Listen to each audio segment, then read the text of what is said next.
Viewers, in January I had said that the message the new UGC rules are sending is dead wrong because, as you know, perception is everything. These regulations claim to promote equity in universities and colleges, but it is actually a one-sided sword that protects only certain groups while leaving the general category students completely exposed and feeling like criminals just for existing. Under these rules, viewers, if someone accuses you of caste-based discrimination, there's no built-in safeguard against false claims, no punishment for malicious complaints, just special panels, committees, helplines and monitoring teams focused on protecting the reserved categories. It's like the system is saying general category is guilty unless proven innocent. Finally, after months of anger and outrage and maybe backlash from voters, the centre has woken up and told the Supreme Court that they are reconsidering the rules. Dr. Neha Das is joining us. Dr. Neha, let's start with you. Finally, the norms were notified in January. We are in August. The centre is at least beginning to review, rethink. It has told the Supreme Court we are reconsidering the UGC norms. Are you happy? It's a mixed feeling because we were not asking for reconsideration. We just wanted the regulations to be withdrawn. So while I am happy to see that government is trying to reconsider it, but in the end they have to withdraw it because there was no need, there was no factual basis for these guidelines in the first place. So it's a beginning of what I will say that the government is realizing what kind of blunder they have made, and it's a step towards backtracking or going back to the original version of the UGC regulations which existed. So I would say that it is a mixed feeling, but we are not still happy because we wanted complete rollback of these guidelines. Right. Dr. Ranganathan, how are you looking at this? Why demonize the general category?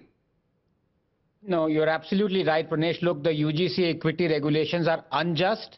They must be revoked, not just reconsidered as the Modi government has informed the Supreme Court. This is because in the equity guidelines, number one, caste discrimination victim definition excludes general category. And number two, equity committee composition excludes mention of general category. And number three, there is no provision for punishing false complaints. Pranesh, any law must ensure that it gives justice to everyone, not just to a few. And when the education minister assured this law will not be misused, he is right.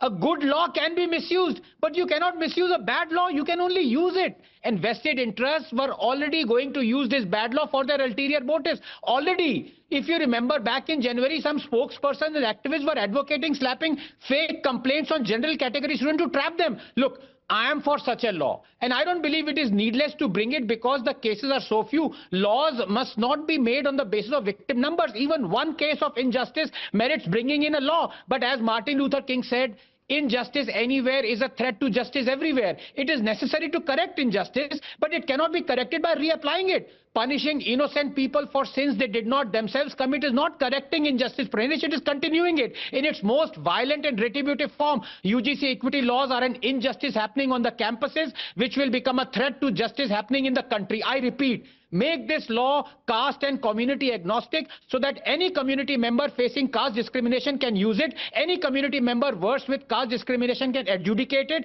and any community member misusing it can face punitive action. Just make these three changes and the bad law will transform into a good law. Question is, can the government do it? Finally, 10 seconds. To understand the absurdity of the UGC guidelines, this would be akin to our parliament amending the Compensation to Terror Victims Act to exclude Muslims from definition of victims of terrorism.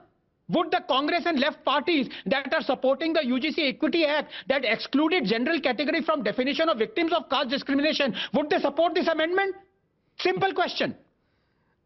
Somebody will try again and then, Salman Khurshid will come and say that our leader was trying, etc., etc. Don't even make such a proposal, Dr. Ranganathan. All of what you've said can be implemented if, words could win election, not votes. So, Tushar, this is like weaponizing reverse bias. No, look, it was a very poorly worded set of regulations, but I think everyone has forgotten that after the earlier outrage in February, the Supreme Court had put those rules in abeyance. They were never implemented. They were never a part of any university campus. They were never an application. So I don't know why in August this is again a scope of discussion when the entire UGC Act is under the parliament discussion for an entire revamp. The UGC as we know it will be completely changed. So I think there is a particular set of lobby that really wants to milk the UGC regulations, which are now in abeyance for their political purposes. But again, it was a poorly worded policy. The Supreme Court clamped down on it, and it would have just created caste cartels in university campuses, and that is why everyone opposed it. But to say that UGC is still in application, I think that is where a lot of people are getting it wrong. The rightful end of this entire discussion would be to have the entire UGC revamped, and the way the government has already proposed it in one of the bills in the parliament, which is under discussion and which we might see coming up in the winter session. Dr. Neha?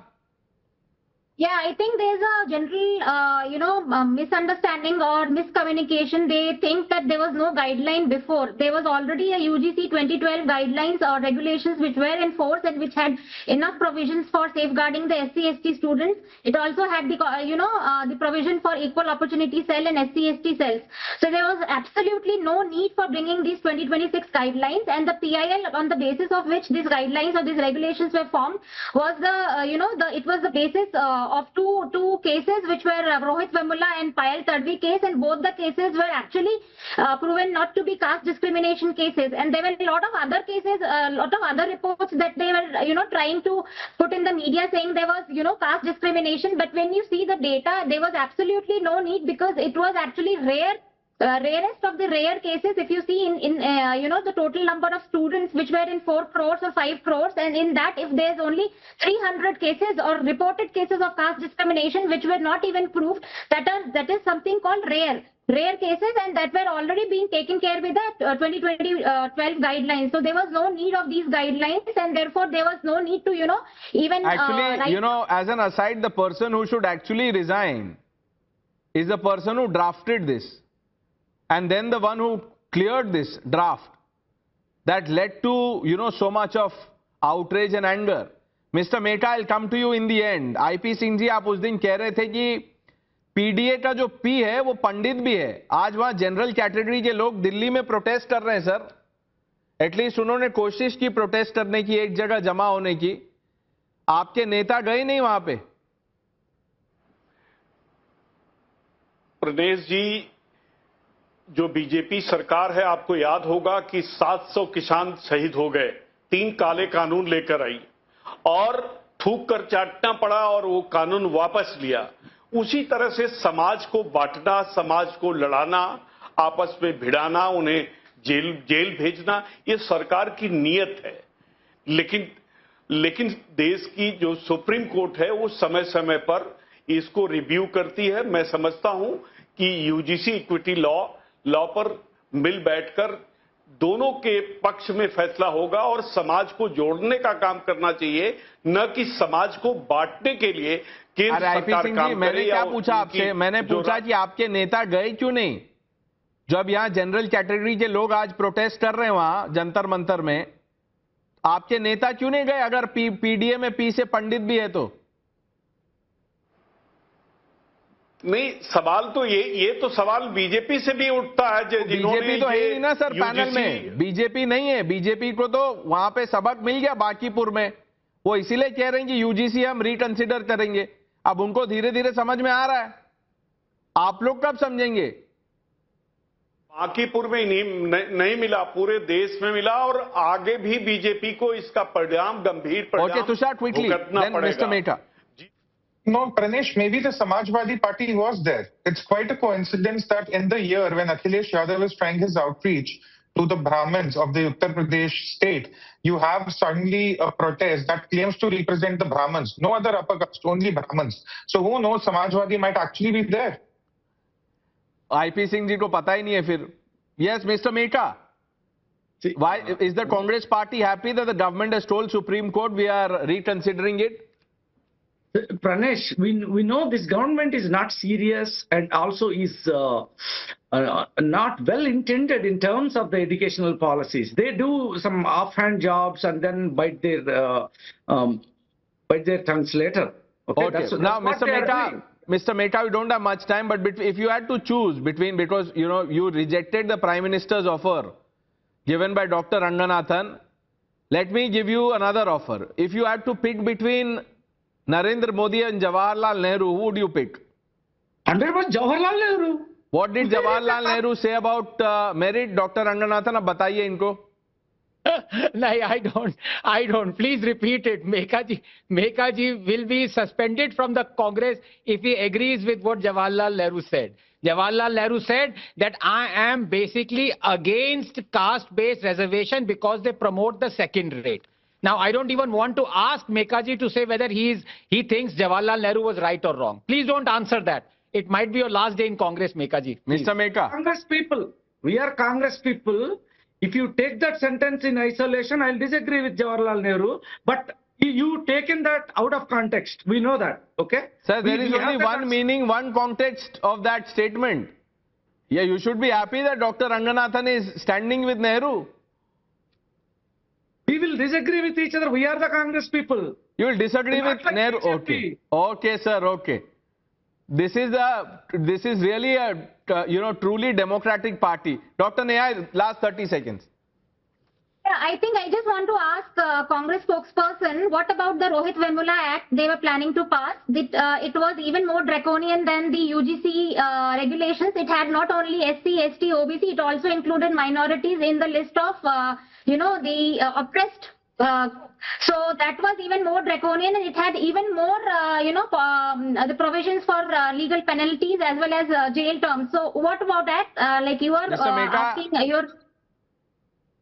We'll discuss it when it comes to the we'll discuss it. We will not answer questions. We will discuss it at Jantar Mantar.